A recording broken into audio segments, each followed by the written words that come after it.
이번 달부터 전기와 가스 요금이 한꺼번에 인상됐습니다. 이미 고물가로 힘든 상황에서 취약계층의 부담은 더욱 커질 수밖에 없는데요. 현재 취약계층의 어려움은 어떤 것들이 있는지 오은빛 캐스터 그리고 호남대학교 사회복지학과의 배은경 교수와 함께 자세히 짚어보겠습니다. 안녕하십니까? 최근 이 OECD의 경제 전망의 내용을 보면 내년에도 고물가 현상은 좀 이어질 걸로 보이는데요. 교수님, 이 고물가 현상이 이어졌을 때 취약계층에는 어떤 영향이 미칠까요? 네, 국내의 지금 지표들이 장기간 이 고물가가 유지될 것으로 예측되고 있습니다. 취약계층 입장에서는 이렇게 생계급여나 지역아동센터에서 지원되는 그런 급식비 같은 것들이 그러니까 물가를 매우 제한적으로 반영하고 있기 때문에 고물가 영향은 매우 크다고 볼 수 있습니다. 네. 기존에도 생계급여는 매우 이제 낮은 수준에 해당이 되기 때문에 충분하지 않아서 의식주 중에서도 식생활 중심으로 소비를 하고 계십니다. 또 사회복지시설의 경우에도 고물가에서는 영향을 받기 때문에 양질의 식사, 고단백이나 과일 섭취 이런 지원들을 하기에는 좀 어려움이 생기게 되죠. 이것은 곧 이제 생계와도 연결이 되는 부분들, 생존의 문제라도 연결이 된다라고 볼 수 있습니다. 네. 또 비용을 줄이기 위해서 사람들을 만나는 것들도 이제 줄이실 수밖에 없기 때문에 사회적으로 고립되는 것들 역시나 염려가 되는 상황입니다. 그래서 이러한 부분들은 정신적, 신체적 건강에도 영향을 미칠 수밖에 없기 때문에 이제 장기간으로 이어질 때 개인의 문제가 아니라 사회적 비용으로도 크게 영향을 미친다고 보기 때문에 선제적 대응이 매우 중요하다고 봅니다. 네, 그러니까 가장 기본적인 먹는 것조차 제대로 이루어지지 않는 상황인 건데요. 그럼 광주광역시에서는 이런 문제를 해결하기 위해서 어떤 노력들을 하고 있을까요? 네, 우선 결식아동 급식 지원 사업이 있는데요. 네, 지원을 받는 결식아동 대상자는 총 17,000여 명입니다. 단체 급식이나 도시락 배달 또는 아동급식 카드 지급을 통해서 지원이 이루어지고 있고요. 아동급식 카드를 사용할 경우 한 끼에 7,000원, 하루에 14,000원의 사용 한도 제한이 있습니다. 또 결식우려 어르신들을 대상으로도 지원이 이루어지고 있는데요. 현재 지원을 받는 어르신은 4,000여 명으로 총 29곳의 사회복지 관련 기관이나 시설에서 식사나 주로 대체식으로 지급을 받고 있습니다. 대체식은 간편하게 데워 먹을 수 있는 즉석밥이나 레토르트 식품을 마르는데요. 결식 우려 어르신에 대한 급식 지원 단가는 더욱더 낮습니다. 올해 초 3,000원이었다가 지난달 인상된 지원 금액이 겨우 4,000원입니다.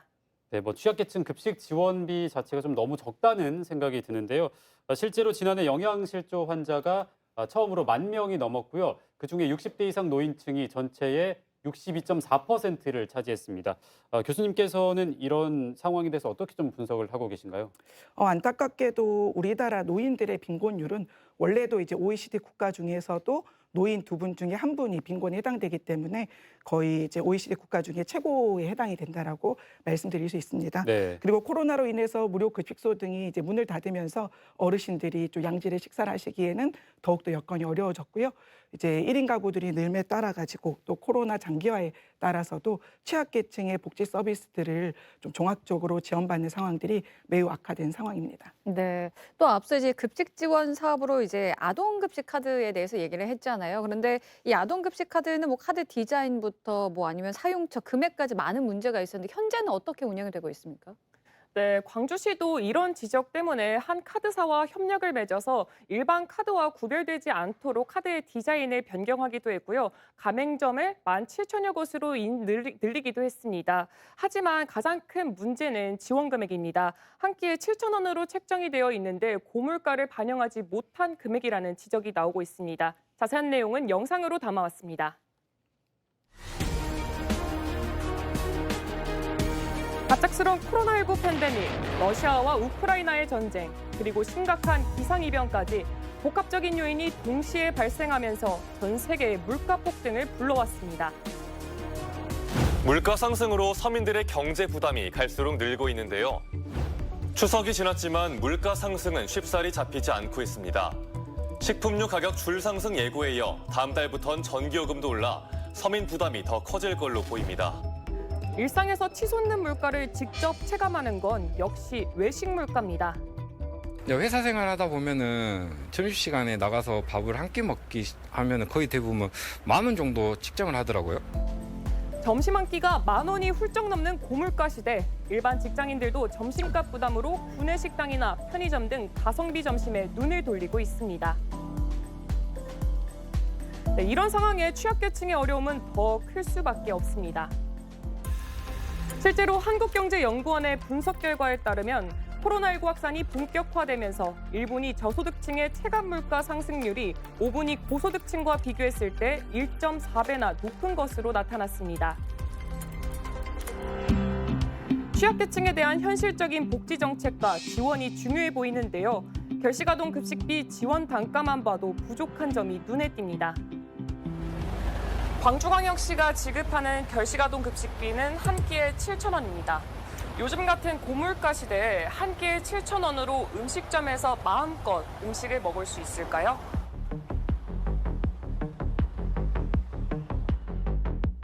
광주 광산구의 한 음식점을 찾아가 봤는데요. 고깃집이라서 일단 가격이 좀 비쌌습니다. 중학생, 고등학생도 성인으로 들어가는데 16,900원이세요. 근데 초등학생분들은 아마 11,900원이어서 이용이 가능한데 중학생이나 고등학생분들은 이용이 좀 어려울 것 같은데. 네. 광주광역시 아동급식 카드로는 현재 한 끼 7,000원, 하루에 14,000원까지만 사용할 수 있는데요. 고깃집뿐만 아니라 다른 음식점을 가더라도 먹고 싶은 메뉴를 마음껏 고르긴 힘듭니다. 실제로 한국소비자원의 외식비 지표 참가격에 따르면 지난 8월 기준 광주에서 한 끼 7,000원으로 사 먹을 수 있는 건 김밥 한 줄이나 자장면 한 그릇뿐입니다. 상황이 이렇다 보니 학생들은 음식점 대신 편의점을 찾습니다. 요즘 밥값이 식당 가도 7,000원이 넘거든요. 그리고 가격이 싸잖아요. 다른 일반 음식점보다 음식점에 비해서 다양하게 먹을 수 있는 부분도 있고. 치솟는 외식 물가에 비해 턱없이 부족해 보이는 한 끼 7,000원의 아동급식 지원비지만 지난해 초 5,000원에서 2번이나 인상된 금액입니다. 결식아동 지원 사업은 정부가 아닌 지자체에서 주도하다 보니 지자체별로 급식 지원 기준이나 지원 금액도 다릅니다. 이런 현실이 안타까워 어려운 형편의 아이들을 위해 두 팔 걷고 나선 자영업자 공동체가 있습니다. 식사나 진료, 강의 등을 무상으로 제공하는 선한 영향력 가게인데요. 부모라든지 어른들의 영향으로 이제 좀 힘든 친구들이 많다는 것을 느꼈어요. 이제 그러면서부터 이제 선한 영향력 가게를 찾아보고 이제 그때부터 하게 된 계기가 됐습니다. 선한 영향력 가게로 나눔에 동참하려 했지만 정작 학생들이 가게를 방문하지 않아 고민이 많았다는데요. 사장님은 직접 구청과 행정복지센터를 방문을 했고 논의 끝에 식사 쿠폰 발행으로 도울 방법도 마련합니다. 이런 과정을 거치면서 복지행정에 아쉬운 마음도 컸다는데요. 지자체에서 노력을 많이 해야 된다고 저는 생각을 해요. 지자체에서 이제 선한 영향력 같은 이제 단체를 많이 홍보를 해주면 더 많은 친구들이 도움받지 않을까 싶습니다. 경제협력개발기구가 최근 발표한 경제전망 자료를 보면 우리나라의 내년 물가 상승률을 3.9%로 제시하면서 고물가 흐름이 계속될 것으로 전망했습니다. 네, 이런 현실 속에서 한창 자라나는 아이들이 한 끼 식사에 몸도 마음도 움츠러들지 않도록 적극적인 복지행정과 현실적인 지원책 마련이 시급해 보입니다. 네, 결식아동 급식 지원비가 2번이나 올라서 7,000원이 됐는데 사실 7,000원도 한 끼에 좀 영양 섭취를 골고루 하기엔 좀 부족하다는 생각이 듭니다. 결식아동 급식 지원비에 대한 지적이 좀 계속 이어진다면 인상에 대한 논의도 있을 것 같은데요. 계획은 따로 없습니까?